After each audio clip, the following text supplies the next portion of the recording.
তুমি মা মাটি মানুষের কণ্ঠ আর তো জনের সহায়। রবীন্দ্র নজরুল সুভাষচন্দ্র আছো দেশবন্ধুর বাংলায়।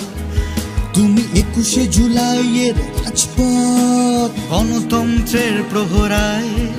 তুমি সিঙ্গুরের অনশন মঞ্চে ছিলে গান্ধীর অহিংসায়। তুমি নন্দীগ্রামের সংগ্রাম হার মাত্রা হেরে যায়।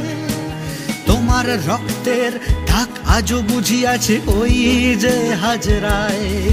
তুমি গান্ধী সুভাষ একই সঙ্গে আজও সেই টালির চালায়। তোমার মায়ের চরণ প্রধানমন্ত্রীও ছুঁয়ে যায়। তুমি আন্দোলনের সন্তান, তুমি প্রতিবাদে প্রীতিলতা, তুমি বিবেকানন্দ।